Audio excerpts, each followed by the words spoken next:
Much to my surprise, Blake Baker has made the lateral move from Missouri to LSU. And you know what? If you're going to argue with that particular statement, I'm going to tell you why you're wrong and much more coming up right now on Locked On Mizzou. You are Locked On Mizzou, your daily podcast on the Missouri Tigers. Part of the Locked On Podcast Network, your team every day.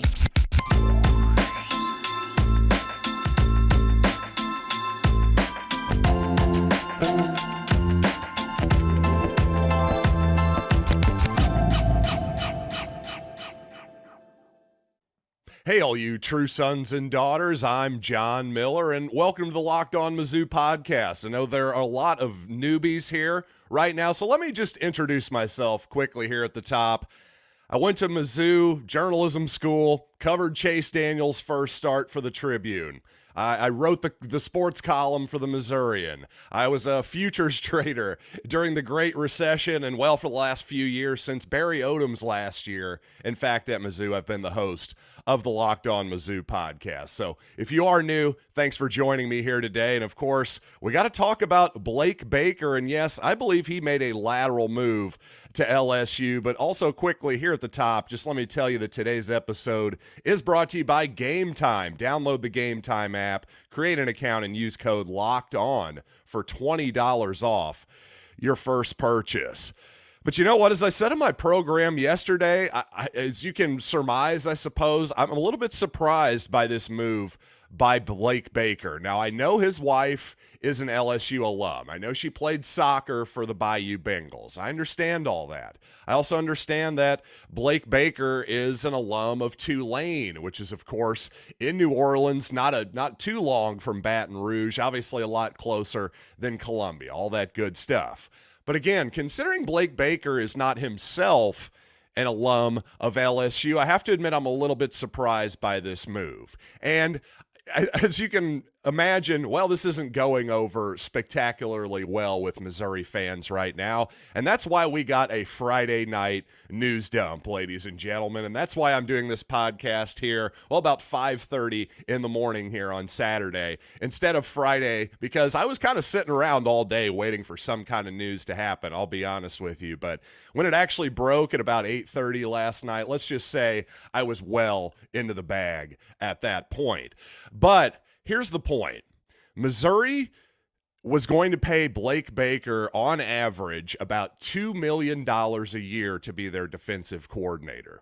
That was a big wow moment for me. $1.9 million next season, which would have tied him for the fifth highest paid assistant coach in all of college football. Well, he got a little bit of a pay bump, an annual average of $2.2 million. So about a 10% pay bump there for Blake Baker to go to LSU. And also LSU actually bought out his latest contract extension that was just announced a couple weeks ago for nearly $1 million. So if you're Missouri, actually, you got plenty of money right now to play with. You've got plenty of, no doubt you're an attractive destination for any potential defensive coordinator at this point. And that's why I say this is a lateral move, because if you're an LSU fan right now, you might be screaming at your screen or your device or your AirPods right now and saying, what are you talking about? LSU is obviously a better program than Missouri historically. Well, yeah, no kidding. I couldn't agree more. And we don't even have to go that far back into history to figure that out either. Obviously, the 2019 LSU Tigers, led by Joe Burrow and Justin Jefferson and all those guys, well, yeah, they were incredible. They won the national championship, one of the great teams of all time. It wasn't that long ago that they've won another national championship or two. Missouri's never done that. I'm with you. But that, to my point, though, that just shows how irrelevant, frankly, in the new world of college football that history really is, because 2019 might as well be 1819 at this point, because in the new world of name, image, and likeness and the portal and all this stuff, man, history is just really not all that important. And from my perspective, I'm already ready to put 2023 in the rear view mirror, just in my own personal life. I'm ready to move on to 2024. I already feel better in 2024. I think that's how a lot of people felt about COVID and all kinds of stuff. But anyways, I'm getting a little off track here. My point is, Missouri right now is as attractive in 2024 as a job as there is on the market. It really is. Other than, maybe Alabama or Georgia or the absolute upper echelon. Yeah, the head coach of Michigan may well be a job that's available. Again, if Blake Baker would have been the head coach of LSU, I'd have said, hey, congrats, man. There's a dream job that you have to take. And it seems like that truly is the thing. It's not a money thing. It seems like this is the one defensive coordinator position that Blake Baker would have left Missouri for. So based on that alone, good for him. The reason I'm surprised by it, because again, I think it's a lateral move, because next season I think Missouri has every bit as good of a chance to make the playoff as LSU does. There's a reason that Brian Kelly just fired his entire defensive staff, essentially, and it's not because things went well for LSU next year. And there's no guarantee, by the way, that this is going to work out for Blake Baker next season either. Who the heck knows what's going to happen with Brian Kelly and that program? That's another reason why I'm surprised. I think it's a bit of a risk for Baker to make this move. Now, again, sort of like Mike Anderson back in the day when he made the move to Arkansas, it just seemed like that was probably the one job that would lure him away from Missouri, other than a head coaching position. Again, when we're talking about Blake Baker, I'm just talking about defensive coordinator jobs. That's, again, why I'm a little bit surprised by all this. But at the end of the day, if you're Missouri, you were just willing to pay $2 million for a defensive coordinator. So while short-term, the timing of this does suck. It really does. Because, honestly, if you would have left before the bowl game, Missouri would have had more options. That's just the honest evaluation of the thing. But long-term, if Missouri's willing to pay $2 million for a defensive coordinator, they just got almost $1 million from LSU in terms of a buyout here. Well, there's absolutely no reason to be conservative at this point. So the question is, do you just hire from within? Do you promote Kevin Peoples or DJ Smith, a guy who's currently on your staff, or do you go out there and hire somebody from the outside? I don't know the answer to that question, but I just know that long-term, Missouri's in great shape. And again, just to my point, this is why it's a lateral move for Blake Baker and a bit of a risky one, in my opinion.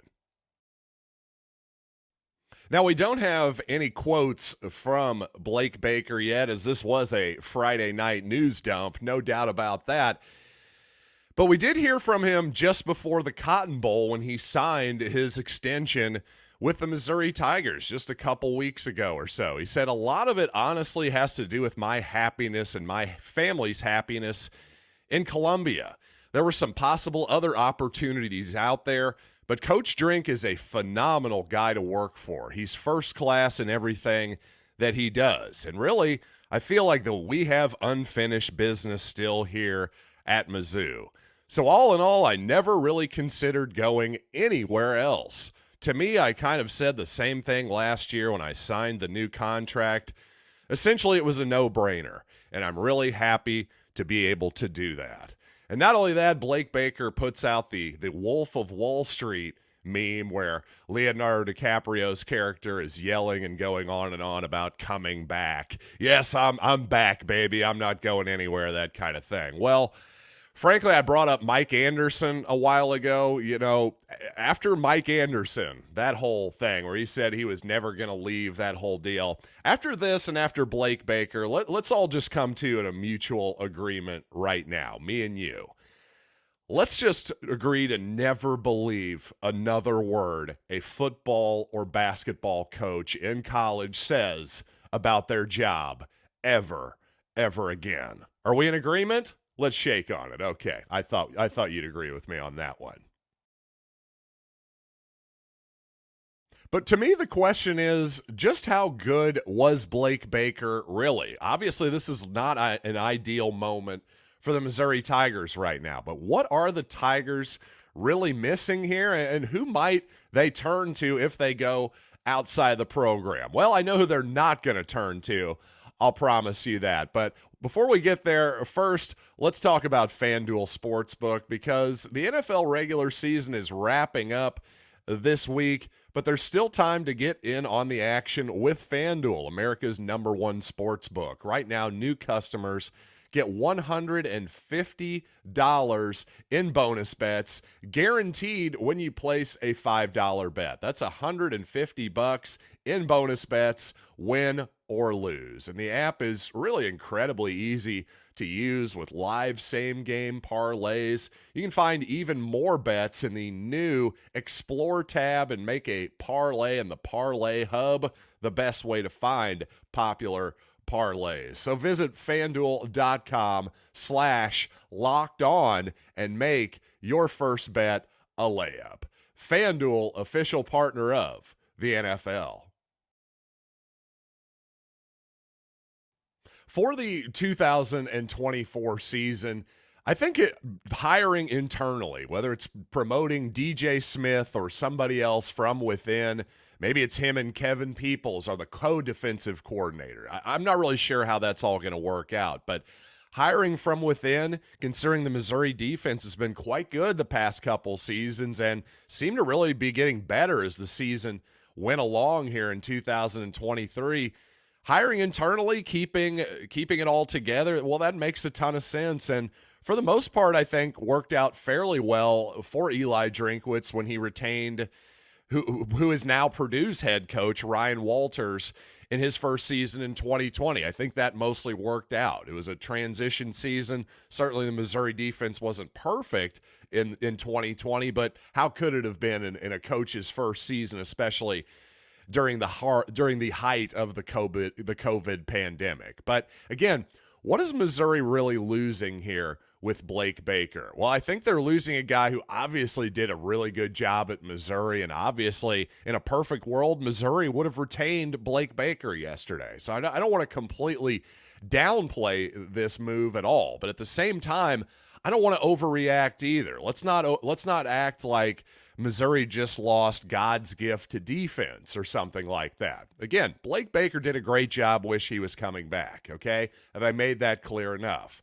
But at the same time, it's not as though when Missouri hired Blake Baker a couple years ago that people are going, oh my God, they just hired the modern day Buddy Ryan or something like that. No, in fact, there were a lot of people with the University of Miami, for instance, who are going, hey, good luck with that guy, because they were ready to run Blake Baker out of the door. A lot of Canes fans. So, that's the circles, if you're Missouri, that you're going to be, those are the types of waters you're going to be swimming in, generally speaking. A few years ago when you were looking for a defensive coordinator, is guys who may have been cast-offs at other places. But that's why you shouldn't panic, though. Again, somebody brought up Matt Eberflus as a guy that Missouri should look into as a defensive coordinator over on the Power Mizzou board. Well, I had to chuckle at that because Matt Eberflus, if you follow the NFL, it seems pretty obvious that he's going to be the Chicago Bears head coach once again in 2024. I think Chicago is going to retain Eberflus. But what the point in bringing him up is not to even consider him as a possibility for Missouri's defensive coordinator.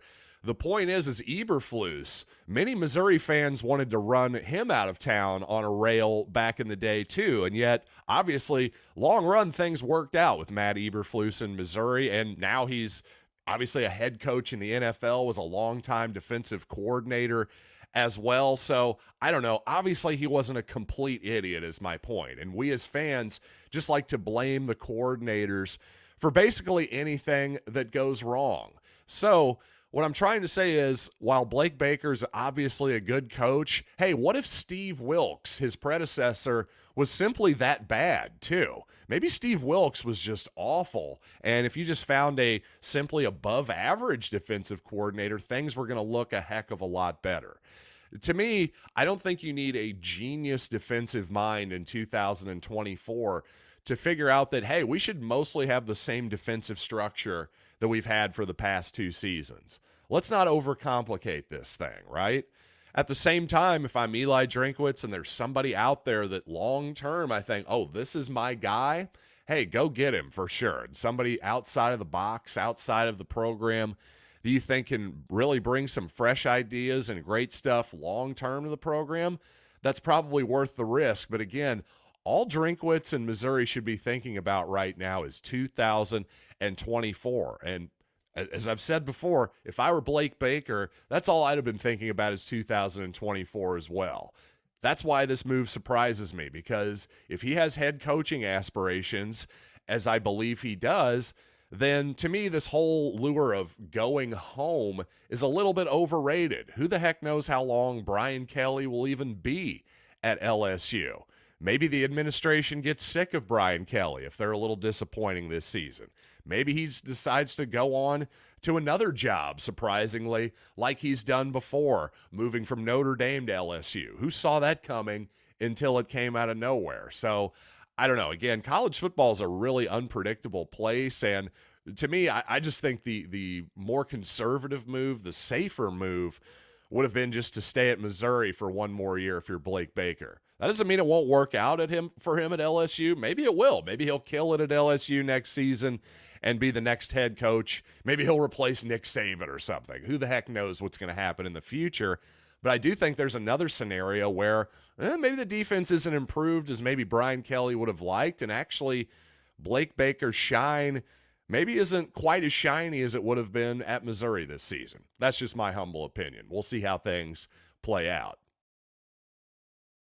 Now, as I pointed out on the show a couple days ago, Purdue defensive end Nic Scourton was supposed to be visiting Columbia today, in fact, Saturday, January 6th as I speak here, but that's no longer going to happen because apparently he heard what he wanted to hear from Texas A&M. He's going to be an Aggie for this coming season, so the Big Ten's sack leader is heading on down to College Station permanently. And I did point out, man, is he really going to take 4 visits in 4 consecutive days? I think maybe he realized, you know what? A&M's offering me what I want in NIL. Perhaps I don't want to keep this 4-day road trip going. So, hey, good for Nic Scourton. Obviously, that would have been a big addition for Missouri, but you know what? You move on, and there's always surprising names that hop into the portal all the time. You never know what can happen. You just got to be flexible. That's all I can say, because even big names like Kenshawn Judkins, the Ole Miss running back who surprisingly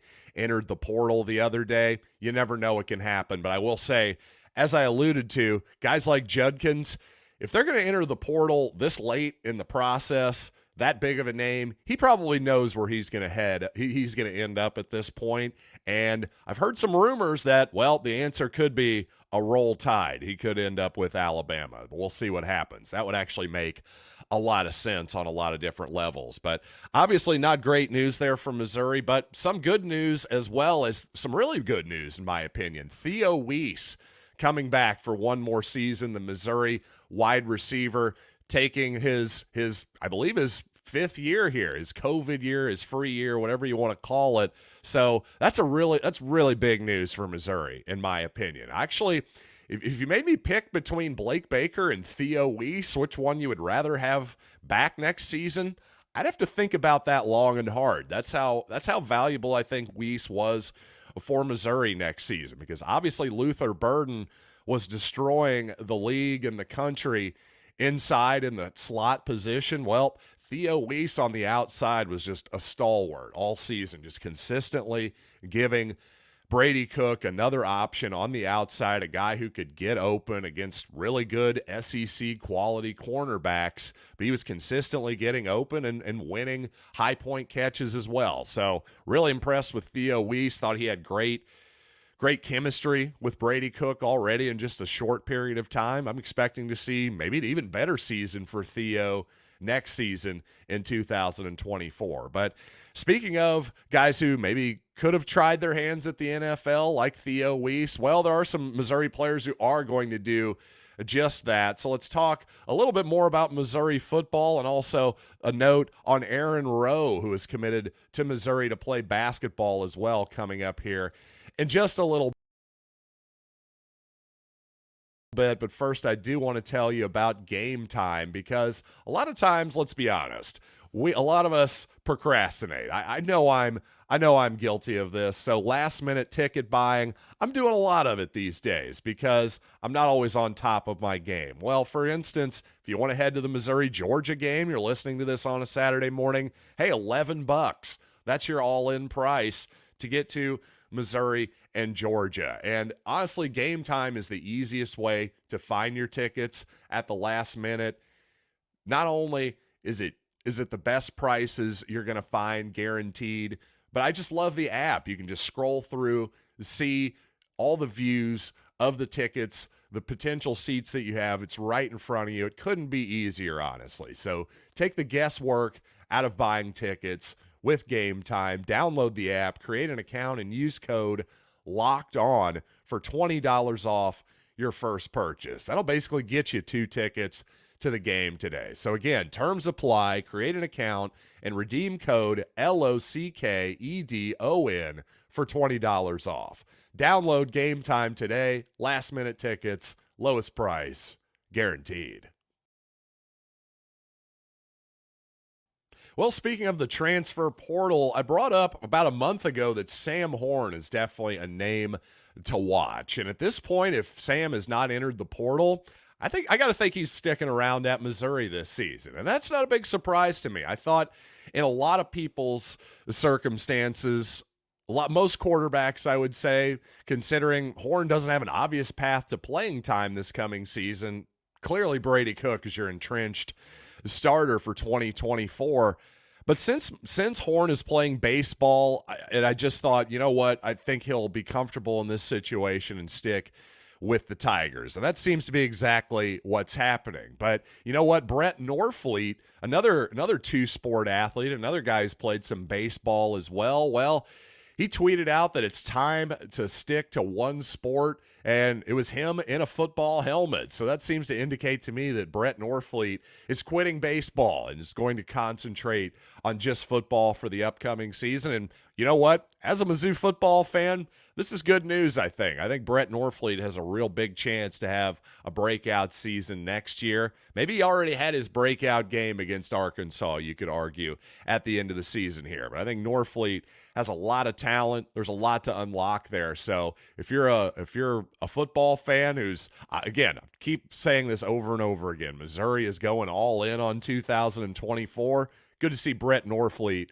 going all in on football as well. But you know what? There's some guys who are going all in on their NFL dreams as well. A couple inside players on the Missouri defensive line are going to need their production's going to need to be replaced next year. Realist George and Jaden Jernigan as well, trying their hands at the NFL. Both of those guys were definitely impactful players the last couple years for Missouri. So a lot of interior defensive linemen to be replaced for Missouri, though I believe Christian Williams is expected to come back for Missouri. So a lot of interesting stuff happening in the transfer portal. No doubt Missouri's still going to be looking to replace some of those interior defensive linemen. But again, good luck to Realist George and Jaden Jernigan, and of course, everybody else trying their hand at the NFL this fall. I'm particularly going to be interested to see what happens with Cody Schrader in the NFL too, because the more I think about it, I think this guy's got a shot. I really do. You look at